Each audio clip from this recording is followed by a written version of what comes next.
Welcome to the Module 10, RIS and PACS workflow, their communication, and the sequence, the workflow. Once again, the video is only for information, and you'll have to check the local roles and regulations before performing some action. Workflow is different in each hospital, in each healthcare facility, and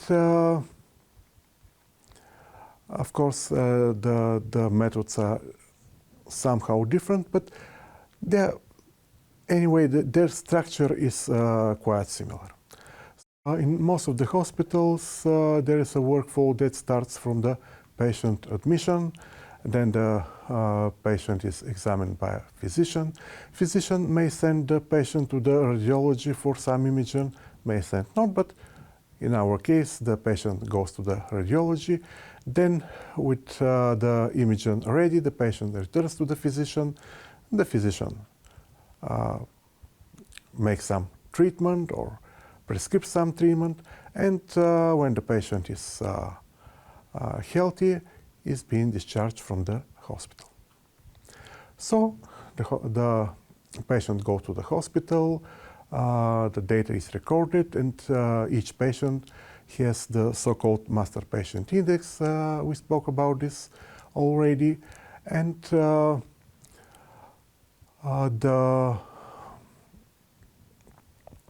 patient who is sent to the radiology department, the data of this patient are sent from the hospital information system to the radiology information system, along with the modality, protocol, the referring physician, and so on. And then the radiology information systems schedules the exam, assign the accession number. We spoke about this. The accession number is unique number for the examination. And then the radiology information system prepare the so-called DICOM modality work list with all this data. And for example, the radiology information system sent information that some patient will be available the next day at 1300, and send this information to everyone. And then you have the picture archiving and communication system receive this message, and the CT in our example also accept this message because the patient is scheduled for computed tomography. But for example, the MRI and X-ray, they do not accept this message because the message is not intended to them. Then this modality work list contains a lot of data. I said already the patient name, the birth date, age, ID, modality, protocol, and the given device have all needed data. The advantage is that technologists do not need to enter the data again and again, and this means less error. So the technologists just check that the patient is the proper patient at the proper device, and check this information. Of course, may correct some information if it is not useful. After the image is ready, the technologists perform quality control of the images, and then they are sent to the main server. In the meantime, radiology information system requests information from the PACS about the study. And once the study is ready, the picture archiving and communication system provides link with the images to the radiology information system that may provide this link to the hospital information system, for example. Also, sometimes there are patients that have previous images, and the physician need to check how the patient status is going, if the patient is getting better or worse, and to compare the study with the previous study. So, for example, the radiologist information system sent a message to the PACS that needs the old images of the patient. the picture archiving and communication system check the archive and provides these images also. And one very important parameter of the system is retrieval time. And we're speaking about seconds. We're not speaking about days or hours. We're speaking about seconds. So these old images can be requested after the new images are ready, or even before the new image is ready. So the radiologist will have the old and the new images in the same time, of course, if they are relevant to the exam. If the new exam is CT of the abdomen and the previous is MRI of the head, of course they are not related.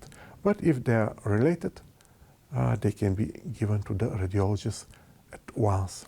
And then once the radiologist reads the images and prepares the report is stored in the radiology information system. The referring physician also may look at the report and eventually images if the report is not clear or if requires some additional information. And the images may also be given to the patient. They are sent to the burner, DVD or CD burner, burned on the disk and given to the patient, because patient may need to go to other facility to be checked, or just to have some information for further situations. And after some time, the images are stored to the archive server. They spend some time on the main server. It depends, of course, on the preferences of the healthcare organization and the settings they put on this. But normal time is 2 weeks or 1 month is normal time to spend on the main server, and then they go to the archive. And radiology information system and picture archiving and communication system work together. But in order to work together, of course, they need to communicate. To communicate each other with this information, the image-related information and the images.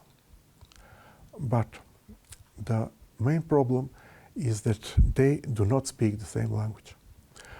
The picture archiving and communication systems use DICOM file format. DICOM is abbreviation for digital imaging and communication in medicine, and radiology information systems use HL7 file format. This is abbreviation for health level 7. So imagine some conversation between them with different languages. They just will not understand each other. So they need someone to help them understand, and they may use either a broker or to use a brokerless connection. So a broker is part of code that translates this information. The radiology information system sends some message to the broker using HL7. The broker converts to DICOM and sends to the radiology information system. And information from the radiology for picture archiving and communication systems in DICOM is transferred from the broker to HL7 and sent to the radiology information system. Of course, there are some systems that are brokerless, but you have to be very careful if one system is really brokerless or it is with internal broker. Because there are some manufacturers that, in order to facilitate communication, they include such brokers, for example, in the picture archiving and communication system module. But in this case, you do not need broker, but the connection is not brokerless. And of course, there are some connections that are really brokerless, that communicate directly between the RIS and PACS. So, thank you very much.